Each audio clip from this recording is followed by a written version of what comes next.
Գիրք Ելից, գլուխ 40, խորանը կանգնեցնում են և օրհնում։ Եվ Տերը խոսեց Մովսեսի հետ ասելով.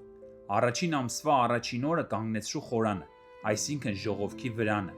և դրա մեջ կդնես վկայության տապանակը, և վարագույրով կծածկես տապանակը, և զոհասեղանը ներս բեր, և դրա վրա շարվելիք հացերը շարիր, և աշտանակը ներս բեր, և դրա ճրագները վառիր, և վկայության տապանակի առաջ դիր խնկի ոսկե սեղանը, և խորանի դռանը դիր մուտքի վարագույրը, և խորանի, այսինքն ժողովքի վրանի դռան առաջ դիր ողջակեզի զոհասեղանը, և ավազանը դիր ժողովքի վրանի և զոհասեղանի մեջտեղը, և դրա մեջ ջուր լցրու, և շուրջանակի կանգնեցրու բակը, և բակի դռանը վարագույր դիր, և օծման յուղը վերցրու, և խորանը և նրա մեջ եղած բոլոր բաներն օծիր, և սրբագործիր այն, և նրա բոլոր անոթները, որ սուրբ լինեն, և կոծես ողջակեզի սեղանն ու նրա բոլոր իրերը, և կսրբես զոհասեղանը, զոհասեղանն ամենասուրբ թող լինի, օծիր ավազանն ու նրա խարիսխը, և սրբիր այն, և Ահարոնին ու նրա որդիներին մոտեցրու ժողովքի խորանի դռանը, և ջրով լվա նրանց, և Ահարոնին հագցրու սուրբ զգեստները, և օծիր նրան, և սրբիր նրան, որ ինձ քահանայություն անի, և նրա որդիներին էլ մոտեցրու և շապիկներ հագցրու նրանց էլ օծիր, ինչպես օծել էիր նրանց հորը, որ ինձ քահանայություն անեն, և նրանց օծումը իրենց սերունդների մեջ հավիտենական քահանայության համար թող լինի։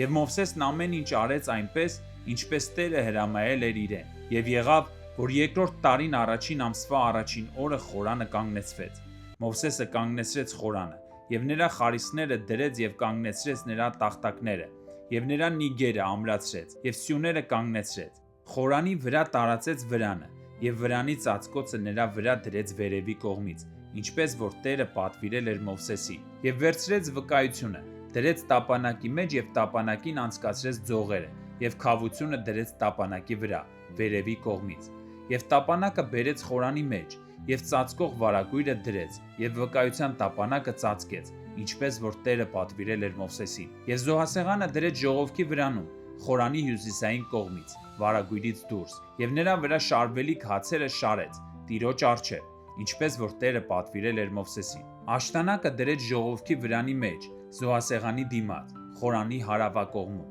և ճրագները վառեց Տիրոջ առջև, ինչպես որ Տերը Մովսեսին հրամայել էր։ Ոսկե սեղանը դրեց ժողովքի վրանի մեջ, վարագույրի առջև, և նրա վրա անուշահոտ խունկ ծխեց, ինչպես որ Տերը հրամայել էր Մովսեսին։ Եվ խորանի դռանը վարագույրը կախեց, և խորանի, այսինքն ժողովքի վրանի դռան մոտ դրեց ողջակեզի զոհասեղանը, և դրա վրա ողջակեզն ու հացի ընծան մատուցեց, ինչպես որ Տերը Մովսեսին պատվիրել էր, և ավազանը դրեց ժողովքի վրանի և զոհասեղանի միջև, և նրա մեջ լվացվելու համար ջուր լցրեց, և Մովսեսն ու Ահարոնը և նրա որդիները լվանում էին իրենց ձեռքերն ու ոտքերը, ժողովքի վրանը մտնելիս և զոհասեղանին մոտենալիս լվանում էին, ինչպես որ Տերը պատվիրել էր Մովսեսին, և խորանի ու զոհասեղանի շուրջը բակը կանգնեցրեց, և բակի դռանը վարագույր դրեց, այսպես Մովսեսը ավարտեց ամբողջ գործը, և մի ամպ ծածկեց ժողովքի վրանը, և Տիրոջ փառքը լցրեց խորանը, և Մովսեսը չէր կարողանում մտնել ժողովքի վրանը, որովհետև ամպը նստել էր դրա վրա,